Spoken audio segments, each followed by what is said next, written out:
Clerk, it's been reported that quorum do exist for the Public Petitions Committee to start a business. Those in favor, please say aye. Aye. Those not in favor, please say no. The ayes have it. Thank you very much, honorable colleagues. Honorable Clerk of the committee, our value invited guests from the GPPA, and our friends of the National Assembly, that's the media. Let me seize this opportunity to thank first and foremost, thank you very much, and also cordially invite you to this maiden public inquiry of the Standing Committee since its establishment. But perhaps before we proceed, can I have a volunteer to move a motion for the adoption of the agenda? Then there we will proceed. Go ahead, yes. I only saw a hand. Yeah. All right, second. Perfect. That's what we do. Thank you very much. It has been moved and seconded that the agenda be adopted. Thank you very much. The agenda is hereby been adopted. Thank you very much, honorable colleagues. It could be recalled that following our last meeting, today is an appointment day for the first public inquiry of the Standing Public Petitions Committee. And the first institution to appear before is the GPPA. This followed a petition that was sent to this committee by some members of the Gambia Tourism Board in a letter which was dated on the 6th of July 2020. The petitioners had an opportunity following that letter, and they appeared before the Petitions Committee. And the Petitions Committee did ask some questions and listen to them, and we had a confirmation of what they have written. And then that gave birth to the invitation of the first institute that was mentioned in that petition. That's the GPPA.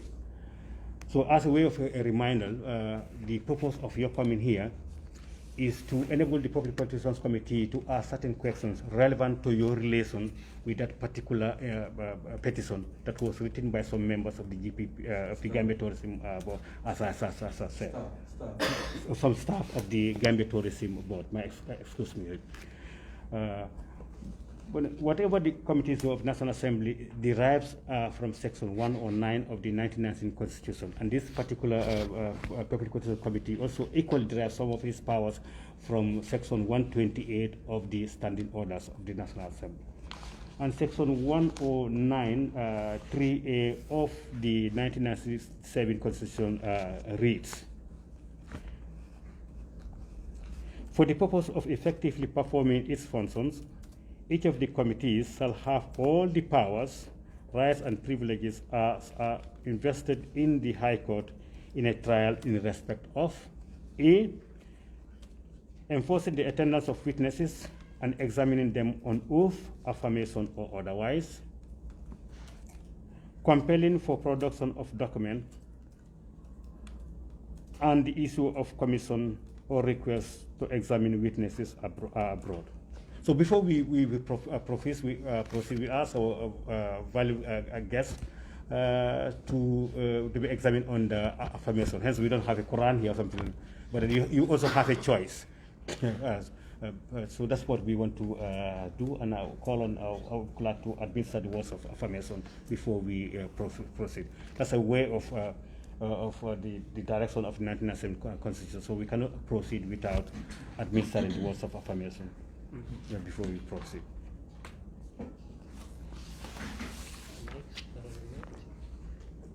Where's the mic?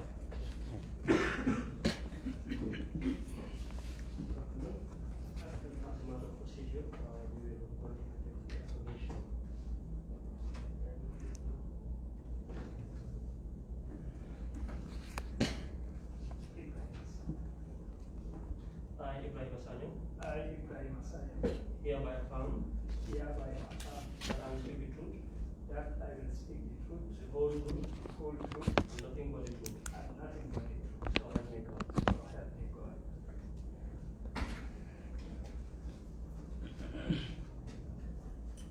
I, Mohamed Diallo, hereby affirm that I will speak the truth, the whole truth, and nothing but the truth. Nothing but the truth. So help me God. So help me God. Thank you very much. Now we can easily and smoothly proceed. But we have I've also made mention of section 128 of the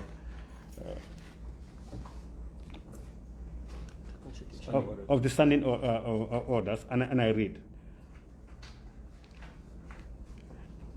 The Public Petitions Committee shall A, take such action as it considers appropriate in relation to the petition, or refer the petition to a minister, vice president, or president of the Republic of the Gambia, any committee of the National Assembly, or other persons or bodies for them to take such action as they shall consider necessary. So going by this section of the standing orders, the committee deemed it fitting, actually, instead of referring it to these bodies as mentioned in standing orders, we decided to take it upon ourselves to do the job. So as a result, you are being invited to be the first guest to appear before the committee. I have point of order, I think, observation. All right, can you go ahead? Thank you. According to the, sorry, I understand that you are Mr. Modu Jallo. Modu K. Jallo? Modu K. Jallo of GPPA. Okay. The Honorable Chair, with your permission, the petition at hand, did mention you.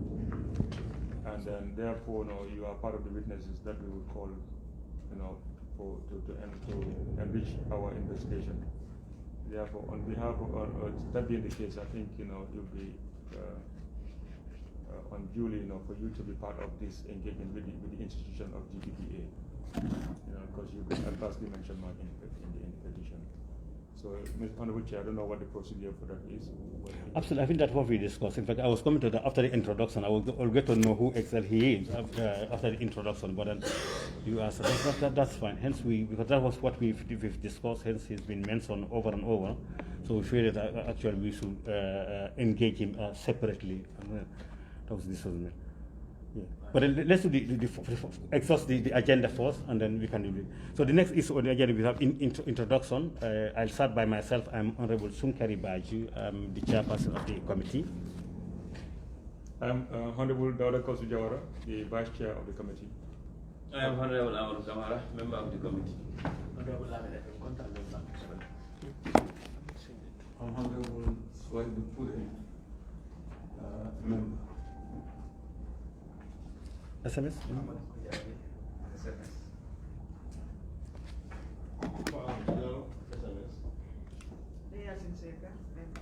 Good afternoon, Honorable Fatu K. I am Amadou Ba, Assistant Senior Committee Clerk and a clerk for the committee. Secretary and Research Officer. Thank you very much. May we now shift our attention to our valuable guests for them. Was someone left? Ujabi, yes, he did introduce himself. He did exactly. And maybe, the media, they prefer not to be mentioned actually. First, we pass the mic to our guests to introduce themselves.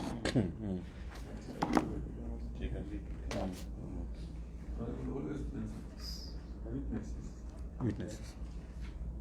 Good afternoon. I am the Prime Director of Policy and Procurement Operations at the Gambia Public Procurement Authority. Director of Public Policy and Procurement Operations. okay.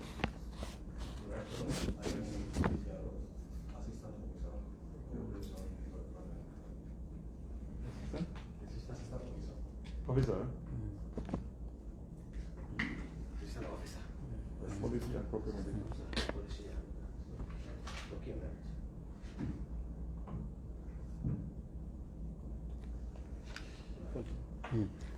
Thank you very much. As per our agreement, following our in-house meeting, we wanted to establish who Mr. Jallo is, but fortunately for us, Mr. Jallo is here himself. So as I said, we would not like to proceed with it. We'd like to have an engagement with you on a specific period. Perhaps what we are deciding immediately after our engagement with the GPPA, perhaps you can give us some more time, then we can also have an engagement with you. Otherwise, we have to do it an alternative time, but then time is our worst enemy. So that's our first preference, actually. If we just allow some time, if we are done with the GPPA, then we can invite you separate so we can have further engagement. My apology.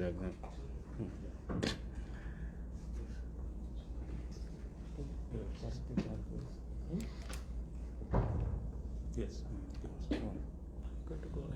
So I don't know whether he's okay. So, yeah, Deputy Director, now, because our worry is actually, because GPP actually, you have team or team, so would you be confident members for him to proceed all by himself? He's the director. The director, yes, he's a top man. So we should be able to proceed with him. Deputy Director. He's the Deputy Director. He's the deputy. Yeah. Actually, whether he's comfortable. Yeah, Deputy Director, actually, that's the question we would like to ask. Whether you want to go all by yourself without some technicians besides you or a team beside you. For me, I think it depends on What?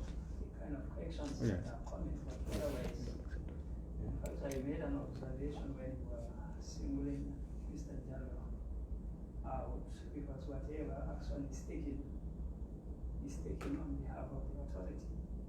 So I don't know what kind of questions I'm going to come down, but I hope should be able to proceed. Hope so. And if I am not able to do so, I think we also have the liberty to advise and request for the right people to come out. All right, he has spoken. Any contributions quickly? Yes, Yeah. I think what he's saying Yes. is that we proceed with him, and if we see any questions that he could not answer, then we can always know how to proceed, who to call. Any other suggestions quickly? Yes. It's okay. Yes, Mr. Sanya, Yes. you are right. Maybe you are, with your experience in this institution, we trust your take on issues. The reason why we excuse your colleague, is basically because he's adversely mentioned, and he's in a different category of witnesses to your institution. Your institution is more or less like a stakeholder in this, and therefore, we want to treat these lines of questions separately. If we involve him, it might prime him with information that he doesn't need to know now about the whole approach. This is why we thought, so if at all you are okay, to go ahead, and I think you should be okay, then we can just go on and see what we take it from there. Yeah? I think we proceed. No. We can adjourn in case Yeah. I couldn't proceed. Okay. Okay. So, honorable members, colleagues, it appears we are in agreement now. We can now proceed. All right. All right. Thank you very much, Mr. Sayan. Now we have a number of questions which are since been divided into among members. So each member will be given an opportunity to ask one question or so, and there will come some supplementary questions as well. So I think we are now good to go. And I am lucky by virtue of a person to ask the first question. And the question read. So, thank you very much. Would you like to share with us, this committee, the composition of GT Board's Contracts Committee? Well, to begin with, a question like that was not expected. But it's a simple one because institutions send their contracts committee members, list of their contracts committees to the authority for our records. So that can be made available if it is needed, but obviously it's a simple thing. It's a simple thing.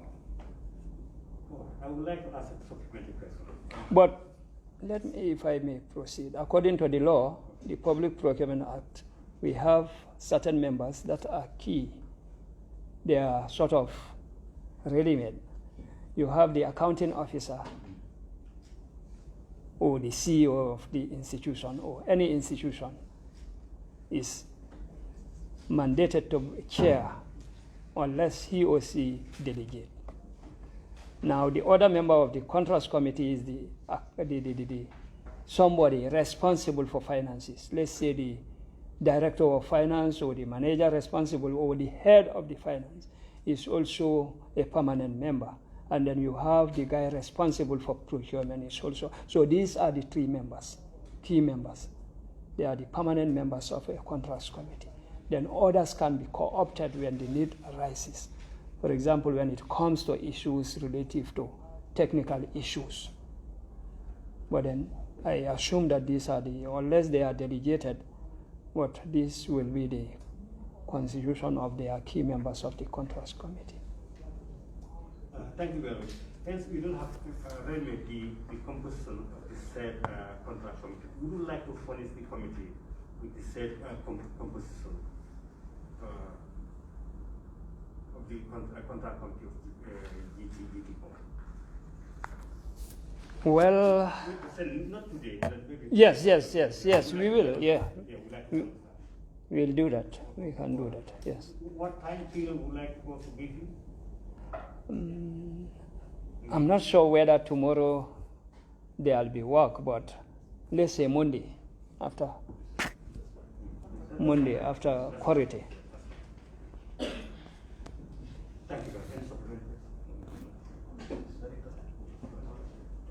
Thank you very much. The second question will be asked by Honorable Jawara, my deputy.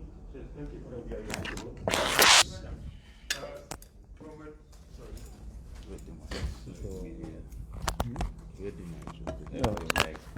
Okay.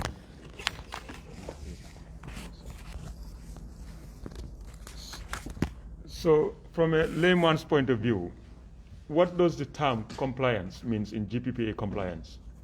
What does it mean? What has to be achieved now for an entity or any procurement, any public procurement to be GPPA compliant?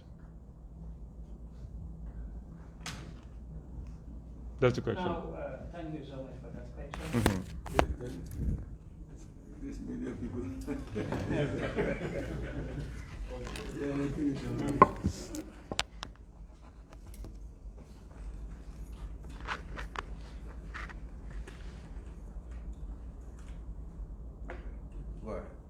Thank you very much for that question. Now, GPPA is the institution responsible to regulate public procurement.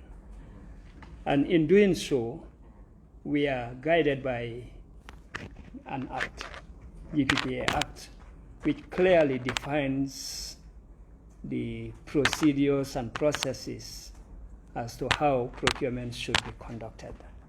We have the act, we have regulations, and also we have instructions that clearly define how public procurement should be conducted. So when you talk about compliance, it's a way of ensuring that institutions follow or go by what is clearly indicated in the rules and regulations. So that is what we mean by compliance. In other words, to ensure that they comply with the provisions of the Act, the regulations, and the instructions. Thank you. So let's draw this narrative down to a specific procurement undertaking. What does it? How many boxes are there to be ticked, or no? How many boxes should be ticked out of, let's say, a general number for any public procurement to be able to be awarded the approval to go ahead? However, now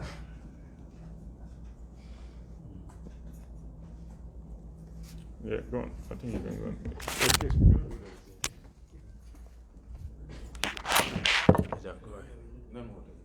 what I want to clarify is that depending on the nature of a transaction, you have different ways of evaluation. It may be done by scoring, where certain things are given points, and then score at the end of the day determine a winner. But then sometimes when it comes to quality and so on, it may not be able to use a scoring system to determine a winner. So your question about how many boxes, sometimes it depends. You can have 9 out of 10 boxes, but then you miss a major one, a major deviation, and then you may not become a winner. It's not like you tick 1, 2, 3, 4, 5, and then you give one or award one to this course. Because if I can use a vehicle as an example, you draw your specifications or your requirements, probably a number of them up to 20. One of them happens to be the engine type. You miss, for example, the collar, you miss the side mirror, you miss, for example, the radio and so on, and then have the engine correct. So the collar and other things cannot be compared to the engine.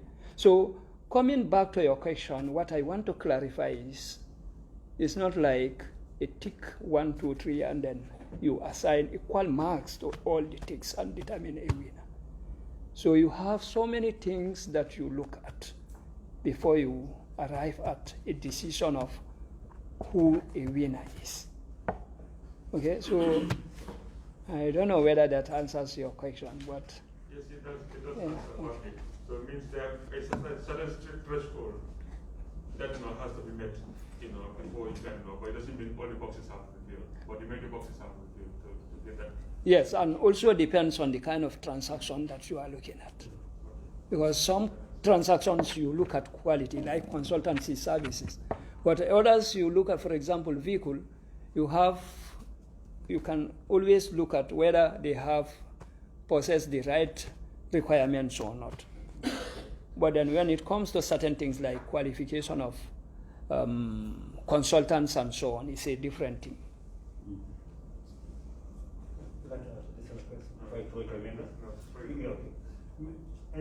Any supplementary questions, Honorable Ndayase? I want you to clarify more or to elaborate more on this, because you are saying that it depends on the boxes that you fill. So which means to say it is very, very difficult to win. Maybe one consultant to win. So how is it been that it is just difficult for, maybe this is how I understand it, unless and until you explain. Because the way you state it is somehow very difficult for just one consultancy to win, because if you say it depends. So can you elaborate more? I don't think I understand your You don't understand. You're saying that it is. If I may comment, you said it may be difficult for one consultant to win. Now, as competitive as a procurement may be, at the end of the day, there must be a winner. There must be a winner. Winning depends on the requirements that are set. Before a procurement takes effect, the procuring organization have the liberty to clearly define what it needs and then draw a criteria that will be used to evaluate bids. It must be clearly defined before they even take effect of the transactions. Now, an evaluation criteria will be set. Your requirements will be set. And at the end of the day, the submissions will be gauged against the requirements that you have set. And then based on that, you select the one that you think is more suitable for your requirements.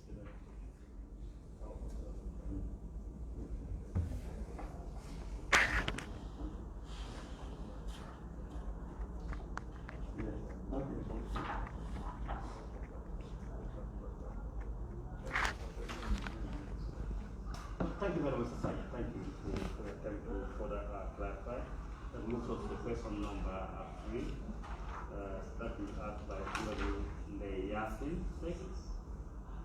Honorable Ndayase, to ask the question. Thank you very much. Yeah.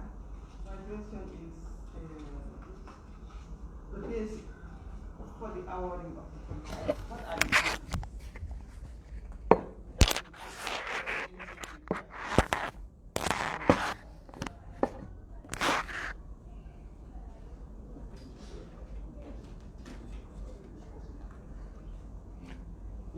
This is reference to. I know. It's okay. It's okay. Yes. Now, bids are looked at from different angles. One, you must have that administrative compliance in the first place. By administrative compliance, you have to have a bid security, for example. You must have all the requirements, like if the procurement requires a guarantor and so on and so forth, and you submit the bid at the right time, you are not late and so on and so forth, then you proceed to the next step. Now the next step, we look at the technical requirements, those technicalities or those things that are relative to what exactly you want the thing to do for you in case you want to buy something. Now, requirements may differ from one institution to the other. If you look at, for example, Section 49 of the GPPA Act, it has given powers to a contracts committee to define their procurement dates. You have a procurement plan, based on that you define and then all other sections will tell you what the requirements are as far as a contracts committee is concerned. So if you also look at Section 13, because your questions are directed to us, Section 13 of the same Act, it prohibits GPPA to interfere with any procurement award decision. That section of the Act debars us completely from interfering. Our responsibility is to ensure that the right thing is done, due process is followed, the ground is level for competition and so on. But then that section of the Act, i.e. Section 13, completely prohibit GPPA from interfering from any award decision. So your question as to what the bases are, bases may differ from one institution to the other. Now, for example, in the bidding document, it is clearly indicated that in, for example, evaluating bids, no criteria shall be used that has not been set forth in the bidding document. In the first place, the criteria that you use to evaluate the bids must have been set forth in the bidding document before you use them. Okay, so depending on some will say, for example, price. To them, price is more important. Some of them will indicate to them, for example, delivery is very important, and put them first. According to the bidding document, you list them according to importance. The one that you think is more important, you put it first. So if you are an institution and you think that price is more important for you, you're going to look for the cheapest, then you put price first. If you think as an institution, delivery is more important because you cannot afford, for example, if I can cite an example, you want fertilizer to come in June, and there is somebody very cheap, but the fertilizer cannot come until July or August. For that institution, probably delivery time is more important, so they will put delivery first. So I don't know whether you understand what I am talking about. So there is no fixed sort of clearly defined, it depends on the institution. What you think is more important, you put it first. Okay?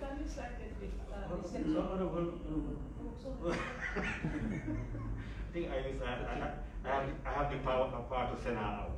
I will allow the person who asked the question to. Section 49. Section 49. Section 49 is the formation of the contracts committee and its responsibilities. You have Section 40. Section 48. Sorry, okay, Section 48. Sorry, Section 48. And if you look at Section 49, it clearly indicated that GPPA shall not interfere in any sort of our decision. In fact, that is where I Are want you okay? Yeah, no, in fact, Want to ask supplementary question? yes, in fact, what he just said is where I want him to elaborate more, because he's saying that they are saying that the act, they should not interfere. So, and you are saying that you want them to do the right thing. And what is the right thing? Because if they are talking about delivery, service delivery, and then the keep of the cost prices. So, where are you saying that you are doing the right thing? You are making sure that they do the right thing. Now, I don't know. You don't understand? No, I understand. I'm calling now. I'm just waiting for the media to. You are good to look. Okay. I don't know whether you were ever privileged to see the GPPA Act. It's up to about nearly 100 pages, clearly defining the steps that should be involved and so on and so forth. So to us, the Act is like a Quran or a Bible, always on top of our tables, so that when a submission is made, we always make reference to the provisions in the Act to ensure that whatever they wanted to do is in accordance. In fact, that relates to the first question about compliance. So that whatever they requested to do is in accordance with what the Act says. For example, when a procuring organization is submitting a transaction, there are certain documents that we must look at. First of all, there must be a requisition Form 100 to show that, yes, this is a request requested by a user department, but then approval by the accounting officer. And on Form 100, there are provisions for 3 different people to sign to show transparency and so on, so that one individual will not take a decision without the others knowing.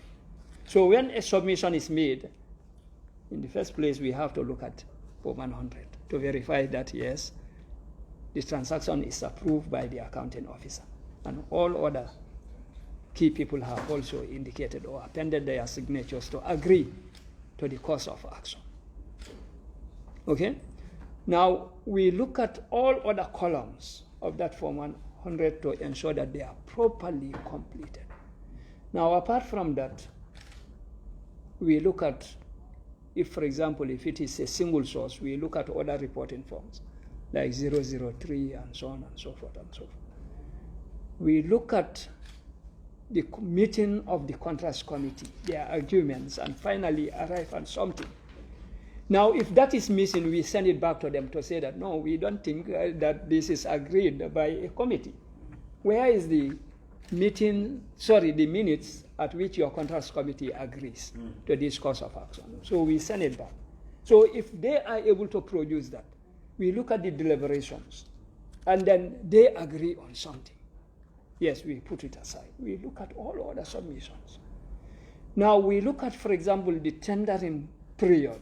If the law says that procurement should be, for example, advertised for 30 days, and they want this procurement to be done within 10 days, we say no, because it's not what the law says. Go back, because it's your responsibility to ensure that the suppliers also are given enough time to prepare a bidding document and so on and so forth. So you cannot just come and say 10 days. They wouldn't have time to prepare a bidding document and even to get a bid security from the bank. Go back and give enough time. Is your advertisement, is your procurement advertised? And these are the kind of things that we look at. So when we talk about interference, it's not like they saying that they want to. Now, if, for example, at the end of, if an evaluation report is brought to us, all the processes are followed. they requested for a bid security, and Mr. X provided a bid security of the right amount. You look at the qualifications, Mr. X provided the qualifications. You look at something, and at the end of the day, that guy fulfill all the requirements, and you decide to give the contract to a different person. We'll say no, because as per your evaluation or as per the submissions, this guy is not the right person to be awarded the contract. So these are the kind of things that we look at. But we will not point a finger at a contracts committee and ask them to give a contract. Even in that case, if you look at the submission and then also concluded that it's not the right person, we will not tell you that Mr. X is the right person. No. We will ask you to revisit your evaluation report. Please, can you revisit your evaluation? Because we are applying that probably your recommendations to the award to Mr. X is not in the right direction. Please revisit. In most cases, we don't direct. But sometimes, yes, we will see, we may indicate that, yes, given by your submissions, we feel that Mr. X is the most responsible. But we will not tell you to award the contract to Mr. X. No. We don't. We don't interfere. That is the kind of interference that I am talking about. Thank you very much. I just want him, finally. I just want him to elaborate on section 39. Mm-hmm. Yes, 39. Where are you? On section 49, sorry. Section 49. Section 49, yes, I can remember that is for the creation of a contracts committee and what they are expected to do, but I didn't memorize it. If any one of you have it with you, and then you read it for me, and then I will explain. If you have your... Yeah, I was thinking that you were able to digest it. No, I cannot. I don't memorize it, but if one can...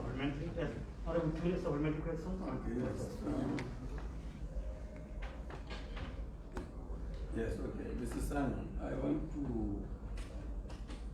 get clarity from you. You've been mentioning BEB. I know you are talking about the GPP. Yeah. The authority. Would it be necessary, for example, if you decide something and then you want to inform the other side as to your advice, how do you convey that to them? How do you convey it to them? Do you write or do you call them by telephone? How do you actually convey the message, your advice to the people requesting for your advice? Now,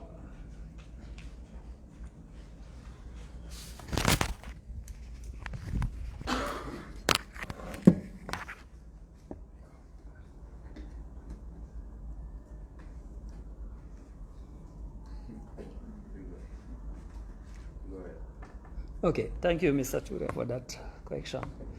Now, it depends on the kind of message that we want to send. When we receive a transaction, sometimes when we look at it and we want to make certain clarifications, if they are not major, we call them. That something is missing, can you please bring it? Or, if it is major, we write. So it depends on the nature of, or the magnitude of whatever clarification we wanted to make. We may call or we may write for them to provide. Yes. Yes, but if, for example, you are writing, who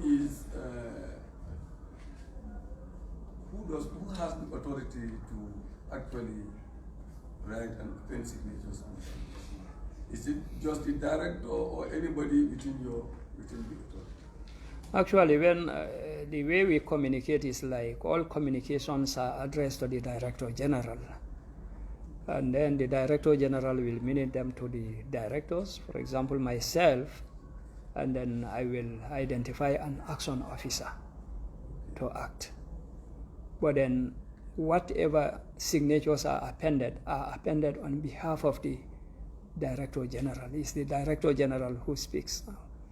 So action officers, when they take actions, of course, we will vet whatever actions are taken as directors and then advise them, and then the final one will go to the Director General, who has the final say.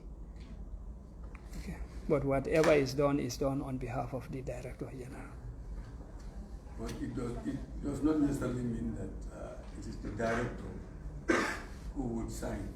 No.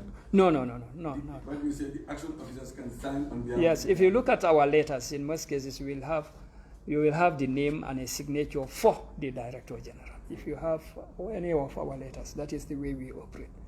You will write your name and sign for the Director General. Anyone supplement the question? Thank you.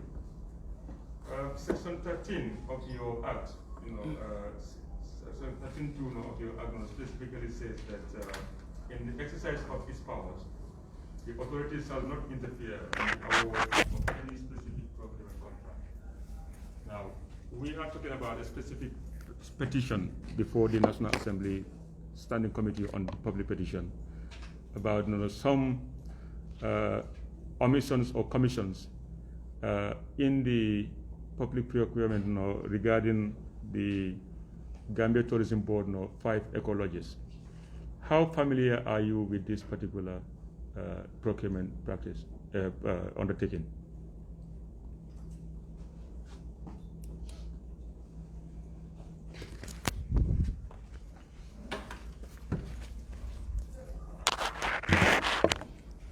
Thank you very much again for that question. Now, I could fully remember that we received a request from the Gambia Tourism Board some time ago. I cannot remember the date. And then it came the right way to the director, addressed to the Director General, and then down to the directors, and then to the action officers. And actions were taken, and we responded to them accordingly. Yes, so thank you very much. In the petition, there is an allegation that one Mamadou K. Jallo, who is a staff of New York Authority, happened to frequent the GT board offices in helping the Director General and the Director of Finance with their practices, of which they allege that were both unlawful and corrupt. What do you have to say?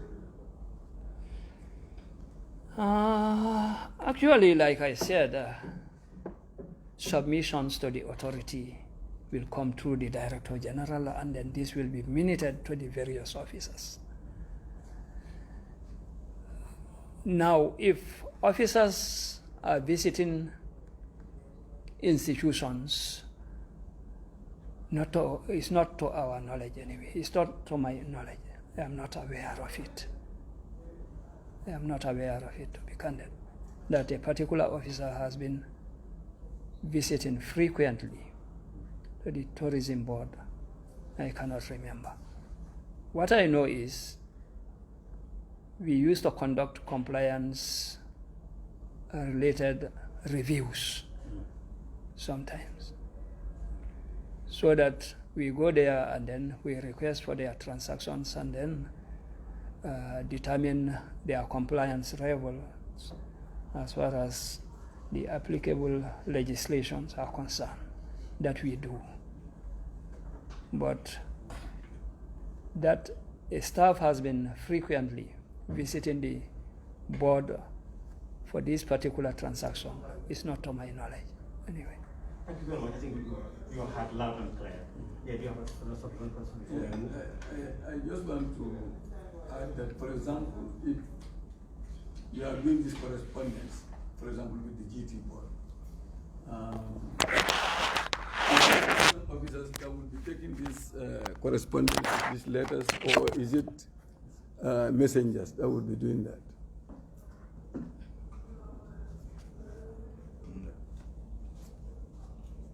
Is it the action officer?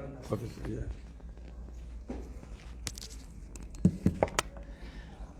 Thank you again for that question. Now, when we respond to letters, it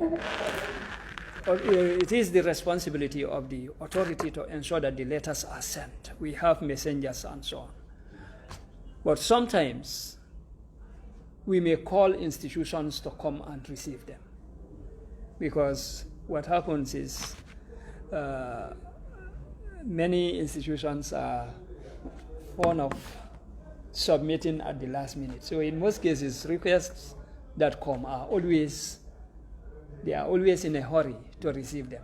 They will be calling to find out the status of their submissions. So sometimes when once approval is given or otherwise, we call them to come and collect them if they can. But we tell them plainly that it is our responsibility.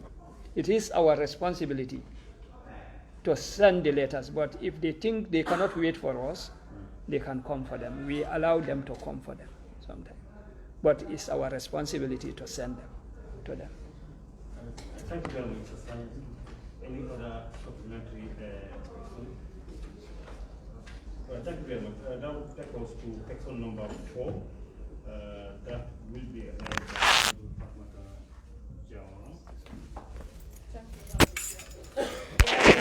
any observation by GPPA on the awarding of the contract?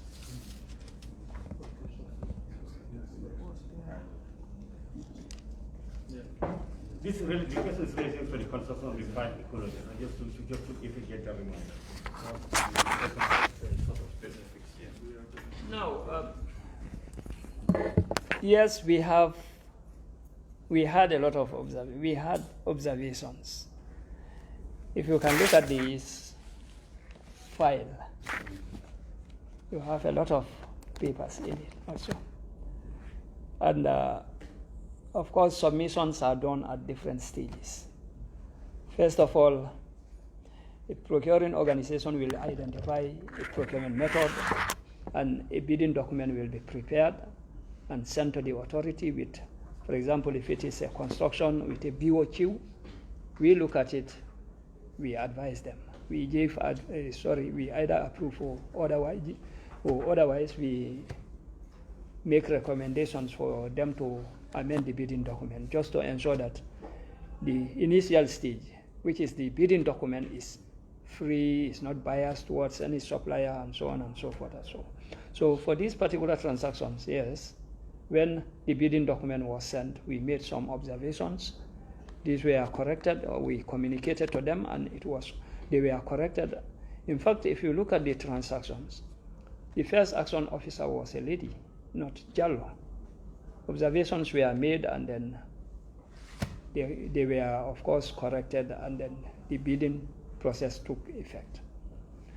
So when the second stage is when bidders would have bidded, and then an evaluation is done, and award recommendations are made, with all attached documents and so on, or related documents will be sent to GPPA. We look at them and then also give approval or otherwise. So yes, even at the second stage, the second submission, some observations were made, which they were told to, of course, shed more light or corrected before the final approval was given. Before you answer something, can you just remind me, whatever is the word restricted, that will also help us.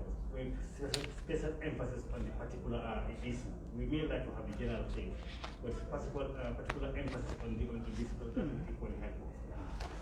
So I have a supplementary.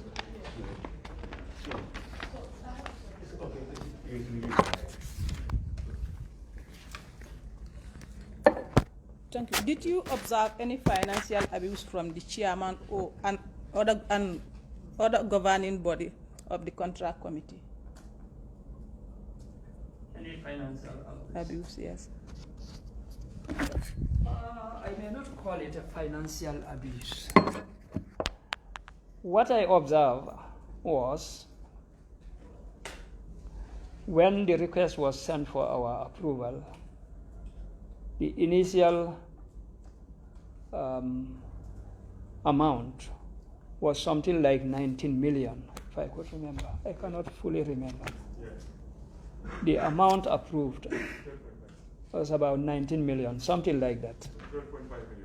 But then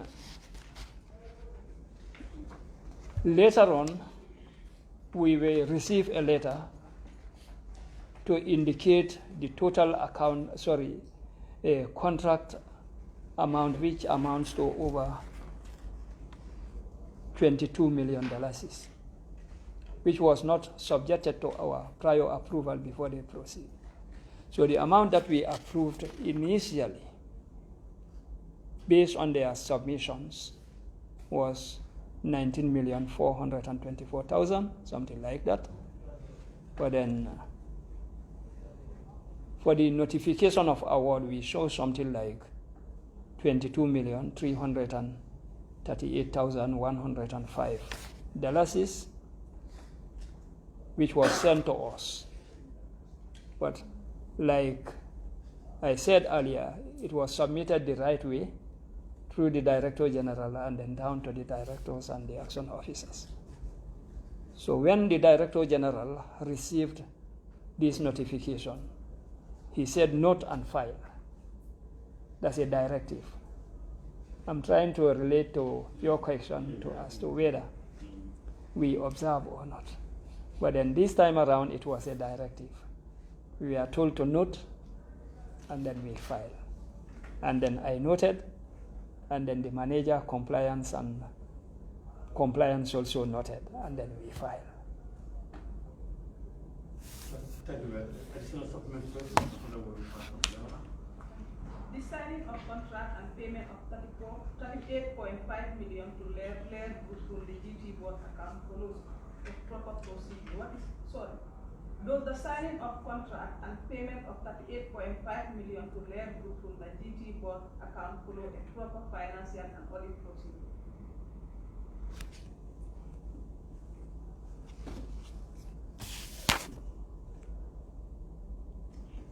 Actually, these are some of the reasons why we also have our post reviews, where we go back to the institutions and review whatever they do. So in this case, we approved for $19 million, and they signed a contract of $22 million without requesting our approval. They went ahead to sign a contract of that. So I don't think we have much to say about that. All what we can do is when we go for our reviews, or the auditors can, of course, discover things like that. And then they will come out with indications as to whether they are fraud or whatsoever. But as far as the GPPA is concerned, approval was for $19 million. And then they enter into a contract that costs over $22 million. But then the details can come out during audit. There can be audit queries or come on compliance issues when we are reporting. Finally, Chair, why was all the 3 projects awarded to Laird Group? Is it? Why now, I don't think I can remember the award criteria, but I want to believe that they may be the most responsive. They may be, I'm not quite sure, but if they are responsive, if they are the most responsive for all the lots, why not? They should be given if they are responsive to and let me repeat again, if they are the most responsive for those lots, obviously they should be awarded, unless if it is indicated somewhere in the bidding document or anywhere that no contractor can win more than one lot or more than two lots. If it is indicated, then it is not fair. But then otherwise, if it is not indicated anywhere, yes, if they are the most responsive for all the bids, they should be awarded. Thank you very much. Mr. Sani. Yes. Let me ask you, would you like to confirm, because we have been informed that the GPPA in an earlier letter dated 21st December 2018 advised GTB to divide the price for into lots and restrict each contract to one in order to timely complete the project. Are you privy to such information? The letter dated what? 21st December. Yeah.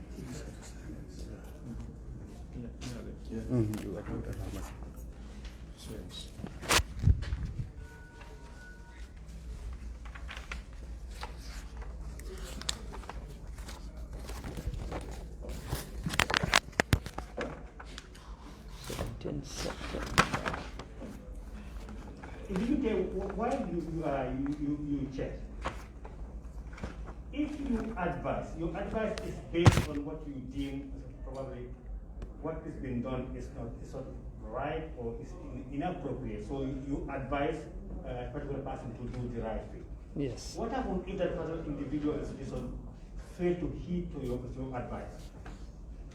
What do you consider? Because you have informed us that you approved 19 million. But eventually, a 22 million contract was given. What do you consider? Actually, according to our mandate, because like I said earlier, we are to regulate procurement, and according to our act, if we, for example, realize that something wrong is going on, we, of course, that could be done, for example, during our compliance review exercises and so on, where we will prepare our report and send it to this very august body, National Assembly, for them to take, for example, actions and so on and so forth. Now, but then again, if we realize that something or suspect that something wrong is going on, according to the Act, we can invite the Auditor General or engage the Auditor General to do a thorough audit of whatever transactions are taking place. So that is all what we do. We either report as we do, generate reports and report to the National Assembly, or we engage the Auditor General to conduct a more thorough audit exercise on the transaction. Besides that, does the Act doesn't give any punitive power to punish perpetrators? No, and I think these are the kind of issues that were observed, and we want them to be captured in this bill that you are about to discuss. If you look at our Act, all what is indicated is that somebody who is found wanting can be fined $1 million is 5 years. $1 million is, or you serve in prison, or both of them. But who is to follow that, or who is to implement that is not clearly indicated. So these are some of the weaknesses in that Act that were observed in this zero draft that you are about to discuss. Thank you. Yes. I'll come back to you. Yes, the question I want to ask is, for example, at what stage do you realize that these people have not abided by your advice? You've advised them to divide the lodges into 5 lots, so that they can be awarded to each one contractor. But then they have decided to give all the 5 contracts to only one person. And also, not only to one person, but also the price the bidding price that you have advised. They have gone beyond that, far beyond that. At what stage did you actually realize this? And how soon do you report this to the, did you say the Accountant General? No, I said in case we find something Yes. that we think is not normal, Yes. we may report to the accountant. Have you discovered? Sorry, the Auditor General. Yeah, Auditor General. Have you in fact discovered that these people have not followed your advice at any stage? When we received the notification of award, Yeah. dated 12 November 2019, Okay. notifying some of the institutions, the agreed bidders, that, notifying the winner Yeah. about the outcome of their bid. That is where we show the price, the amount, the contract amount. But then, like I said, if you look at when we receive this,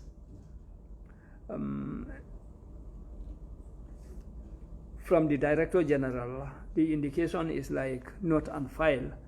And this is the time when we noted and then we file, hoping that when we go out for the compliance review exercises, then this thing will come out and then we report appropriately.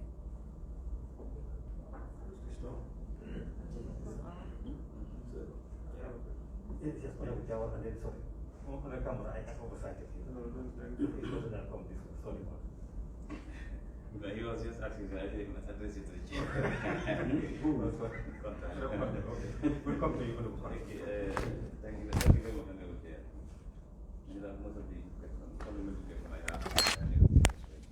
But I just want to ask just a quick follow-up to that. You said when the notification came to you, the Director General just meant like note and file, and that indicates that you should do accordingly.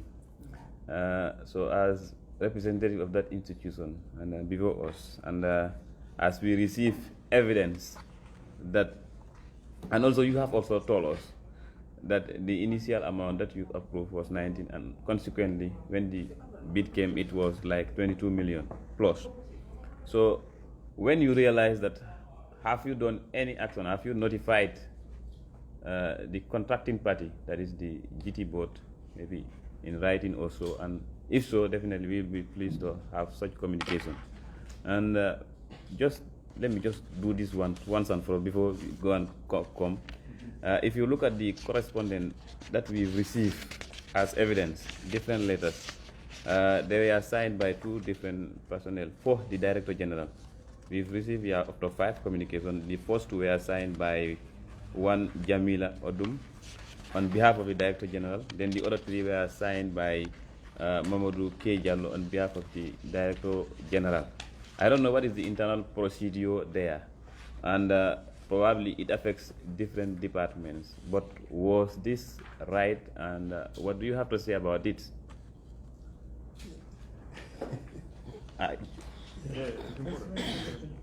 Just such questions. That you can. Okay.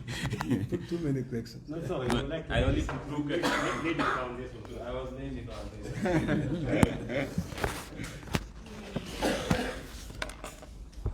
Okay, normally what we do is when we receive transactions, we identify an action officer. But for continuity, we always like to ensure that the same person continue to treat the subsequent submissions.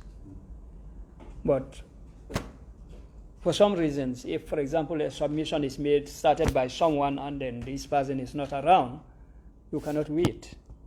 We have to give it to somebody to continue.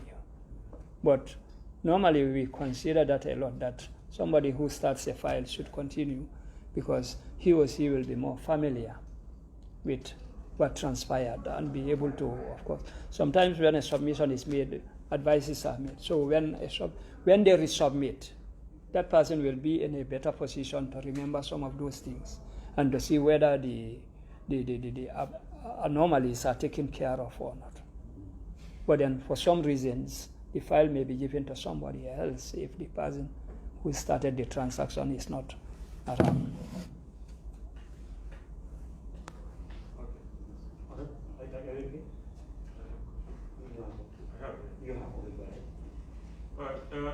Thank you, Mr. Sayan. So far, after listening to you carefully, there is all indication that there is some kind of contradiction or self-contradictions here and there, and failure to follow procedure or basically the rule of law. The letters we have seen here from your institution going to GT board, there is a contradiction. The first set of letters, we are all adamant on making sure that they,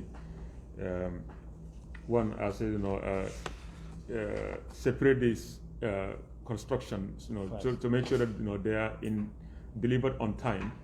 But also, let's not forget, one of the criteria about the formulation of this policy is to make sure that we address some of the tourism aspirations of our NDP. Now, but in the same institution contradicted itself when it awarded for the second time another number, which is 19 million, separate from the first award that was given. And you did mention here something very interesting, which is that when these notification was given, you were directed to just note and file this particular thing. So there was no course of action that you could have taken, as far as your department is concerned. Now, my question now is, given that circumstances, was pre-financing part of this criteria? Number one. If there was any change in terms of from the 19 million to 22 million now, were you, by law, supposed to be informed by the procuring agency or the procuring entity? And if so, can you share with us these correspondences?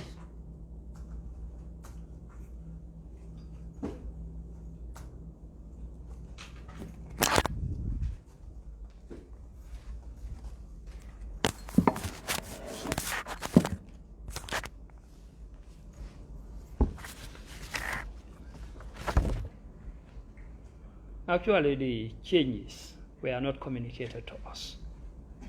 The changes were not communicated to us. And like I said earlier, whatever transactions are taken or whatever an action officer decides, the decision is taken on behalf of the whole authority and on behalf of the Director General. But since you have mentioned about transactions, we may be tempted to share some of the minutes, like when an action officer takes an action submitted to me as a director. Of course, I will take actions also and then advise accordingly. So when this thing came to me, for example, a letter dated 23rd August 2019 by Mamadou Diallo, and I want to, of course, read. We refer to your letter, that is the letter of the GT board, and the reference is given and dated 14th August 2019, was received in our office on the 28th of August 2019, and relative to the transactions. Reference to our earlier letter, we are making reference to an earlier letter. On same reference, we gave the reference and so on about the consultant report, the outcome of your negotiation, because we advised them to negotiate with the contractor. And we made some observations, and these are the observations. We discover some arithmetic errors imbalances between layer groups, pricing vis-a-vis the size of the building, abnormally high unit rates. These are some of the observations communicated to them.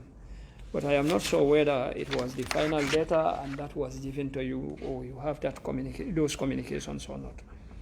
Breakdown of the contractual preliminary revision of the figures, reduction of the contract duration, joint agreement on the pricing of the preliminary items, joint agreement on all the bill rates and item cost, including the preliminaries. The final outcome of the negotiations as depicted on a table which is given. Layer group's initial bid price per eco-lodge is 28,000, that was the initial bid. Consultant's total price per eco-lodge. You know, a consultancy was conducted to come out with estimated prices and so on. So the estimated price of the consultant was about 21,497,000, something like that. And if they go by that, there was going to be a potential savings of 6 million and so on. Layer group's final reduced bid price after negotiations, meaning that there was a negotiation and layer group reduced or came down from what they bidded to 19 million, something like that, and that was what we approved. Ratification of the errors in the bidding document and a joint resolution and addressing of the above anomaly. So these were some of the observations by the action officer and given to me. From the foregoing, therefore, and bearing in mind that layer group was already rated the most responsive, already rated by the board as the most responsive. Remember that Section 49 has given contract committees to decide on procurement-related decisions. Remember that Section 13 debar GPPA from interference. Okay? So from the foregoing, therefore, and bearing in mind that layer group was already rated the most responsive, for which you were asked in our letter reference dated 18th March 2019 to invite layer group to negotiate. Approval is granted for the award of contract to layer group for the construction of 5 lodges, 1 per region of the country, at a reduced bid price of $19 million, and so on and so forth. Yes, there are contradictions. I can see, but again, if you look at my comments as a director, when this particular, like I said, the way we operate is like when an action officer takes an action, it will come to me, I comment or advise, and before it finally go to the Director General. So my comment was like, if errors were discovered and corrected, this should be communicated to all bidders according to the Act. It's for transparency. These are procurement principles. Yeah. When you communicate to one, you must communicate to all the others. Yeah. So this was my observations. I said, if errors were discovered and corrected, this should be communicated to all other bidders for the purpose of fair treatment. But this was not in this case. It was not in this case. It was not communicated to all others in this case. Okay? Furthermore, the negotiation report did not mention about the scope and quality of work which should be done.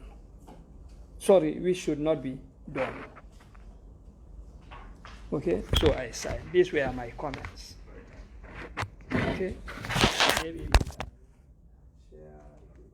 proceed my comment. Yeah, at the end of the So these were some of the comments that we made, and then it was sent. And in fact, normally when we make our observations, the action officer will be asked to do the corrections before forwarding it to the, but in this case, deliberately, we wanted the Director General by then to see the views, our views before we finalize. Okay? And then when that was sent to the Director General by then, he commented, and then I think that was when approval was given, finally. But again, like I always say that whatever actions are taken on behalf of the whole authority. It's not an individual or whatsoever. It's a decision by the whole authority and so on. But before we finally make a decision, sometimes we disagree to agree, we debate, we advise, we come out with points, and then finally take a decision. But that was the decision that the authority took. But to be candid, as technicians, we have always, we have given our candid advice to the whole process before we finalize the letter. Thank you. Thank you very much. If you just allow me to add, if you had answered that question, then ignore my question. Perhaps it was an oversight, not yet clear. The issue of the director giving, director say, not unqualified. The question is, does the director solely has the authority by law, by power, to make such decisions, or how such decisions are made? They are made by through a meeting. Two, you were being notified against what was approved, 1922 respectively. Did you respond by acknowledging or acknowledging what was given to you as a notification for the award of the contract? Hence, they've gone against your approval of 19 million.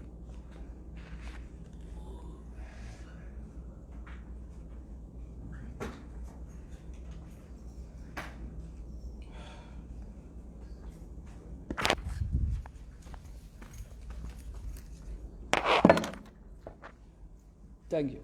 We did not respond. We did not respond. And I cannot remember, but I may refer you to the, for example, role of the Director General in our act. I think I mentioned that whatever we are doing, we do it on behalf of the Director General.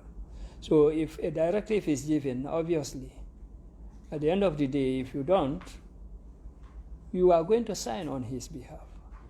So definitely, yes, technically you can advise. You have to advise because that is our role. We discuss, like I said earlier, when issues come, we debate and finally agree on something. But then at the end of the day, the Director General is the accounting officer. And the reasons why he is the accounting officer is simply because he or she is accountable for whatever goes wrong or right. Under these circumstances, would you consider that action of the director as normal or abnormal?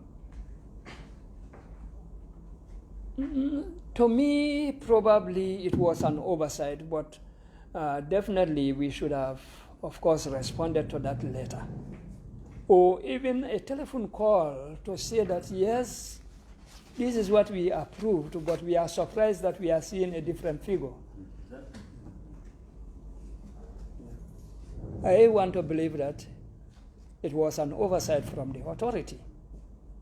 Because I don't know whether some of you know the then Director General, but he is very concerned about cost. Very, very concerned about cost. We find it very difficult sometimes to convince him, even with a difference of few buttons, because he is an accountant. He's very careful. He's very careful. But I want to believe that it was an oversight to say that he is not unsigned. But definitely we should have responded, or we raised a red flag to say that no, this is what we approved for you, but why 22 million now? But instead it was, we just noted and then we filed. Thank you very much, Simon. You have a question? No, my question. Also, it's okay. Let's take us to question number. It appears number 5 is overtaken by. So we don't want to lay the foundation by wasting time. We would like to proceed to number 6, and that will be read by Honorable. Okay, thank you. Thank you very much, witness. Mr. Sanyang, we want to first establish how many companies actually bid for these ecologist contracts. How many companies? And if you know the companies, what amount do they actually advance in their bids? Please help us with that.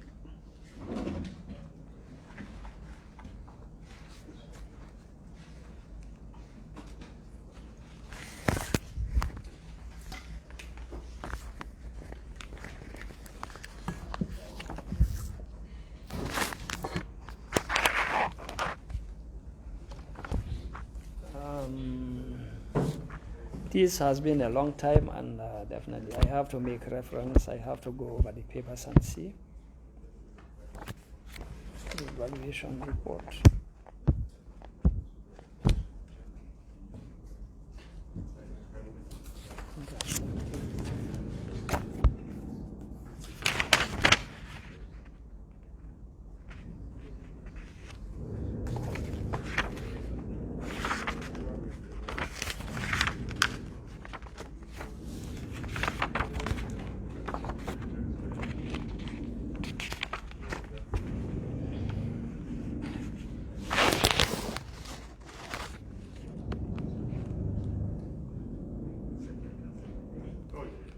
Okay, we have about 6. I'm seeing about 6. Santa Yalla Business Center bidded for 16,514,088 butts.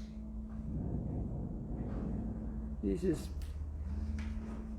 PEALS, Peace Enterprise and Construction. Bidded for 13,188,075. Ecolodge bidded 13,339,309. Eco construction or ecology? Sorry, ecological construction, something like that. It's abbreviated by Lamin Jata. Bidded 13,839,309. Lair Group bidded 26,119,667.84. BB Electrical and Construction bidded for 14,628,032.6.8 buttons. And finally,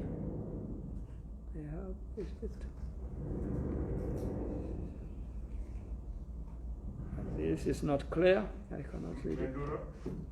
Pardon? Mendura Construction? Naidura Construction, something like that. Bidded for 12,121,746.13 buttons. So we have a total of 6 bidders with the amounts that I have just indicated.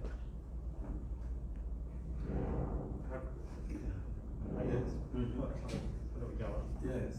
Oh, you have a Okay.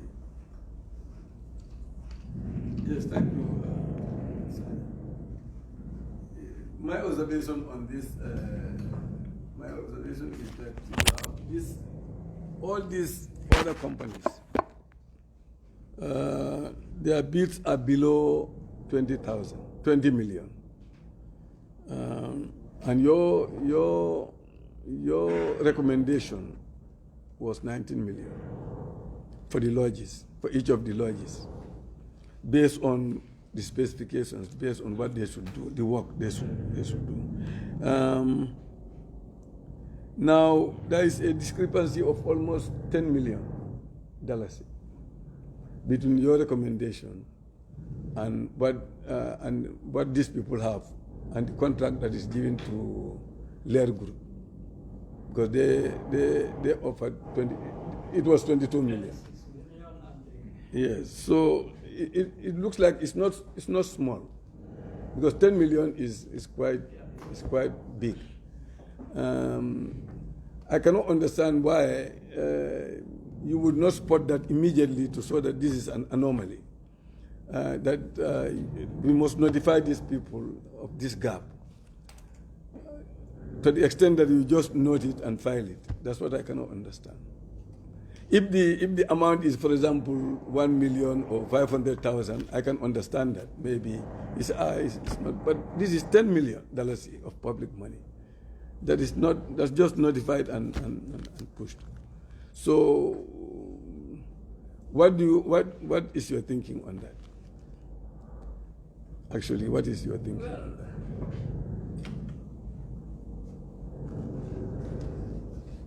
Well, actually, like I said earlier, it must be an oversight from my former boss, because I know the type of person he is. He's very careful with money, and he's very concerned. We even used to call him cut cost. Whatever you give to him, he will ensure that something is cut to save at least money. So with an amount like this kind of difference, definitely it must be an oversight side from his side. But definitely we should have drawn their attention, or we raise a red flag to say that probably it cannot go like that, but we have to dip into it, because we cannot right front condemn it. They must give justifications as to why it is that. But then we should not have, of course, noted and just kept quiet like that. Were you aware that some of the staff raised a red flag on this discrepancy? Were you aware that some of the staff of the GT board actually raised red flags? They were not happy with it, and they actually expressed it. I have not received any such communications and so on, but I am not aware of it.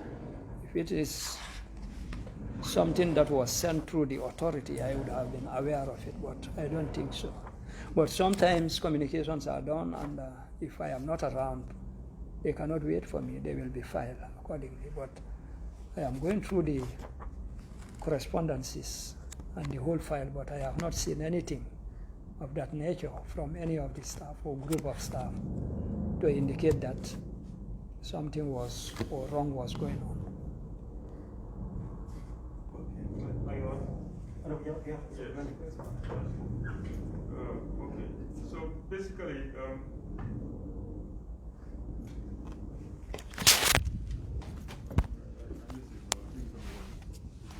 I missed the point I wanted to raise. All right. Reflect on it while we proceed to the next question. Yeah. Then we'll be given an opportunity to come back to your supplementary question.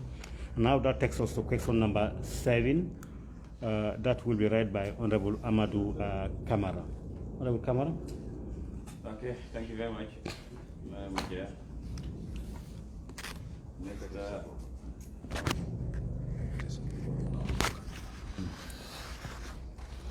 okay, Mr. Sanyang, thank you very much. It's been long, but soon, inshallah.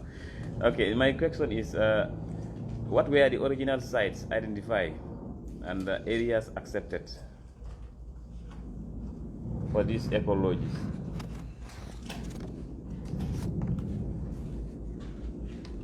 Thank you. That is the question.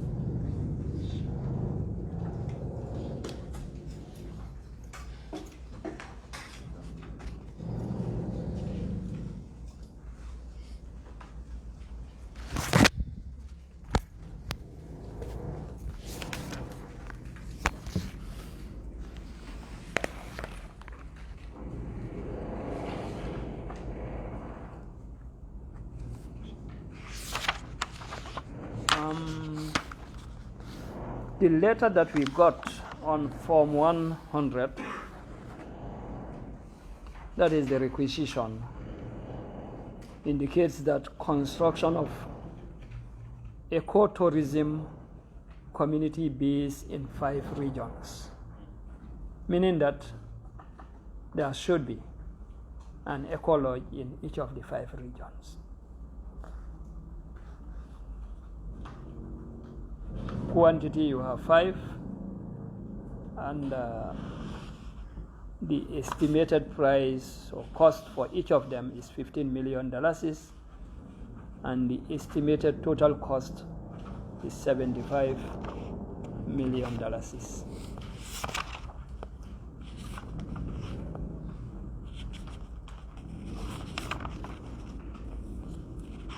So the specific sites I cannot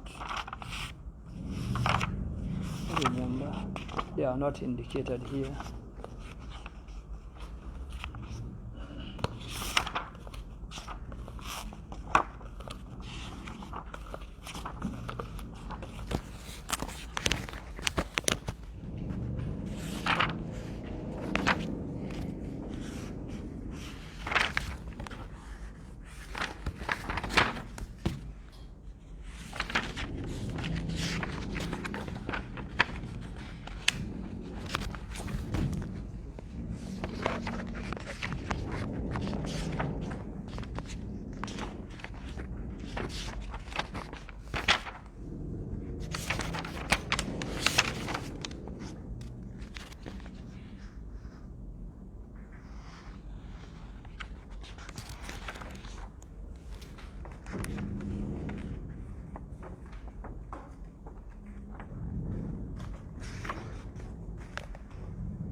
No, the sites I cannot. Would you like to provide, in addition to the earlier place to provide with this relevant information?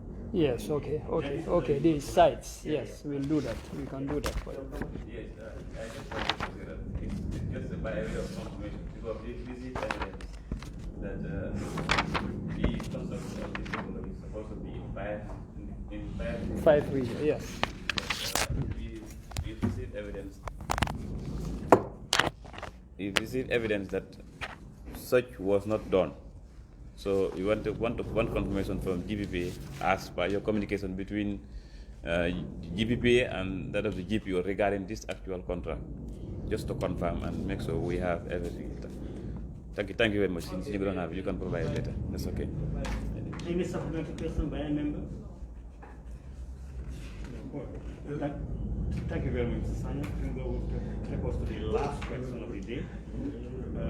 Question number 8, that will be led by Honorable Ture. Yes, thank you, Mr. Sanya. Yes, we also want to know in the Act or GPP Act or through this process, bidding process, etc., what role would the Minister of Tourism play in this process? Or does the Act give any role to the Minister during awarding of contracts? Does he have a role to play there? And if yes, in this one, which role did he play actually? Which role did he play? Yes. If he has a role to play, what role did he play? First is, did he actually play a role? Actually, I cannot see anywhere that the minister is engaged. But you know, you have different contrast committees. Yeah. There is a contrast committee in the GD board. Now, I have just indicated or mentioned the members, the constitution of the contrast committee, which includes, of course, the accounting officer and so on and so forth. So you may have 3 permanent members, and the others can be co-opted. Now here, because the GT board is under the ministry, obviously the ministry cannot be out of it completely. They may be part of, they may be co-opted as members of the co-opted members of the contrast committee. But actually I cannot remember seeing anywhere or role that is being performed by the minister. But if they are part of it, yes, they can be part of it because the GT board is under the ministry. So they can be co-opted as members to technical support or technical advice and so on.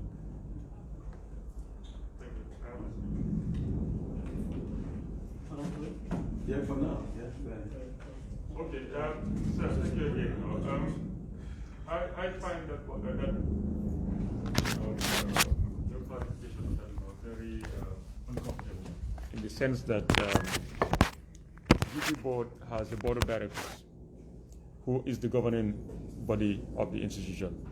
Therefore, for the ministry's interference now into the operations of the board could be conflicting, if anything. So could you please elaborate on that now? What's your take on that? Do you think that could be? For me, I don't think I can rule that out. Look at institutions. All institutions have boards. The boards have their rule. But then, according to the GPPA Act, it has not mentioned anywhere that the board shall take procurement-related decisions. It's the contracts committee that should take contract-related decisions and not the board. And if that is the case, clearly the Act have indicated who contracts members can be, and also indicated that other members can be co-opted. It could be board members can also be co-opted as part of a contracts committee for a specific contract. It's possible. But then if you say that, for example, board members are there to take contract-related decisions, I will say no, because that is not what the Act says. Yes, yeah. But is it, for example, normal for the contracts committee to co-opt, for example, the minister or even officers of the ministry? Would that be normal? I wouldn't rule it out. Yes, it's possible. I wouldn't rule it out. If the minister is the right person to give that technical advice, the most appropriate technical advice is from the minister, yes. The minister can be co-opted. But the minister may not be a permanent member of the contracts committee. I don't think the minister is a permanent member in the contracts committee. Probably is because of the circumstances or the nature of that program. I'm not even sure whether he was part of it.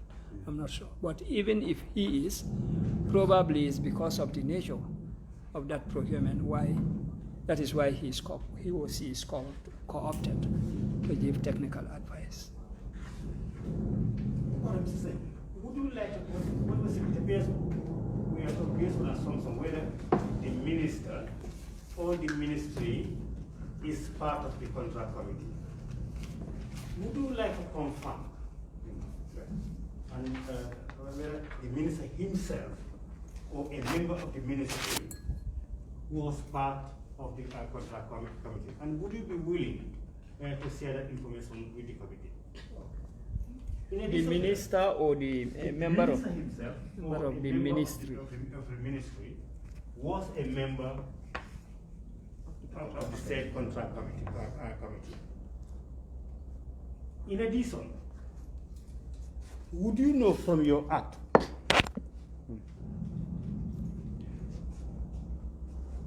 who meet the what should the powers that the director to use to co-opt something. Co-opting members is based on what criteria? Is there any criteria specifically spelled out in the act to indicate who is eligible to be co-opted as a contract committee member, and whether such members have the right to vote or not?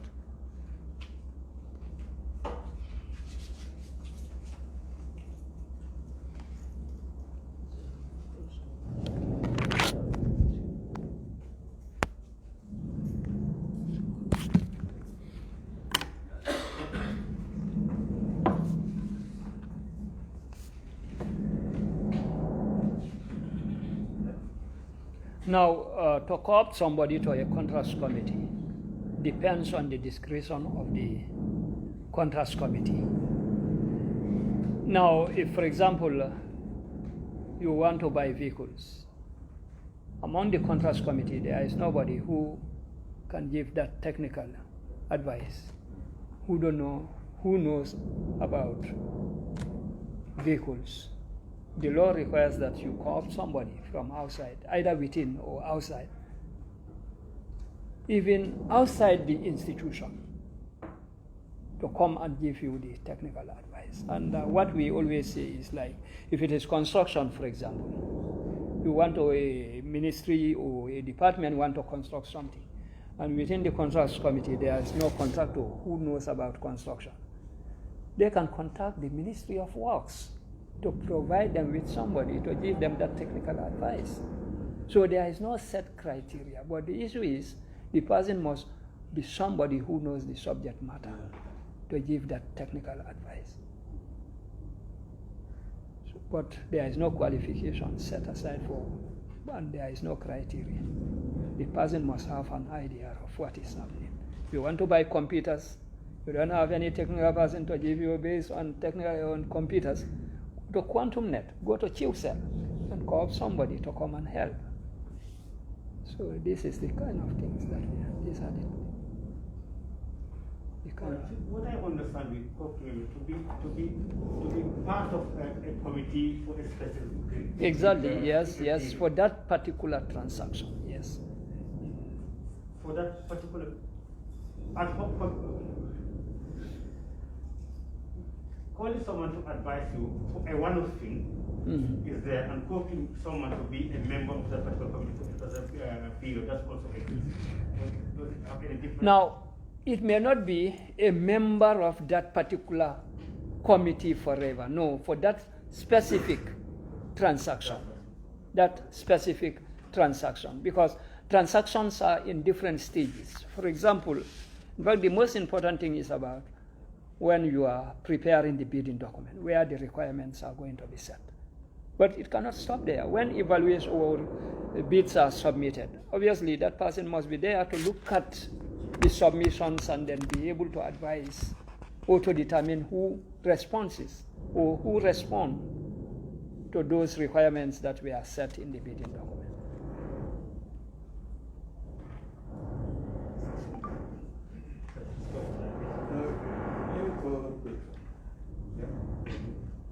Because something is, Mr. Sani. Yes.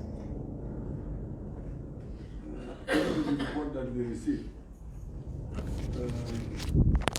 After this contract is awarded to the Lair Group, as I said, these concerned staff raised their concern. But even after doing that, the matter reached the GPPA, and then it is the GPPA that advised that another engineer be engaged to give estimates on these lodges. And that's the time when Fins Associates and Sek Mahfouz both got engaged. And they've also agreed that 19 million is actually sufficient. Yeah, but despite all this massive engagement in terms of price, the difference between 19 and 22, or the difference of 10 million, is still wide. And that's why I told you I'm surprised why the GPPA could not actually notice that, to the extent of taking some action relating to that, kind of re-advising them to actually come back to their advice.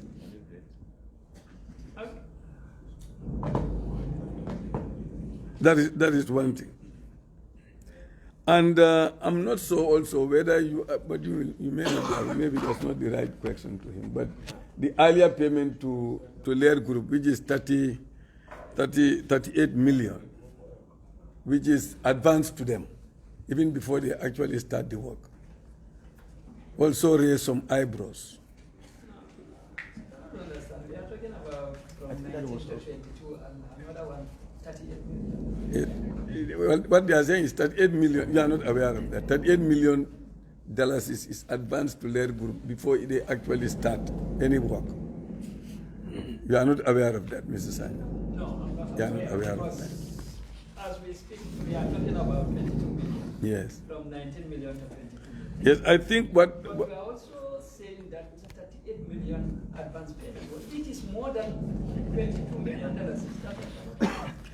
No, probably Yeah. for the Lair. I think what At the end of the day, Lair was, your advice was divide this into 5 different lots lots. for timely completion. That was it. And eventually, Lair was given. So accumulatively, no, because if you want to 22 times 5, so probably before that would give you something like 97 yes. million. So out of the 38, was what we are referring to, was paid very early.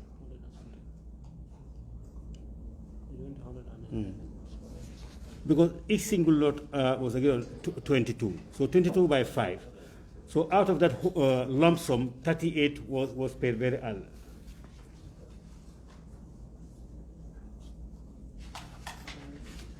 No, the lump sum is indicated here to make sense out of the 38. Yes. Because each single lot is 22. So it's 22 by 5. Exactly. So out of that 38, that 38 we are referring to. Advance them before they actually start. Does that make sense? Yes. This is another way. And you are not also aware of the proclamation made by the minister to that effect. Contract we are giving to Lair Group, that the minister made a proclamation relating to that. You are not aware of that as well. Before the Lair Group actually starts any work, this 38 million was advanced to them. And this was known when the Minister of Tourism made the proclamation launching the eco lodges in Sotuma. No, I think I saw that one. You've seen that? The launching, yes, I think I saw the launching. Okay.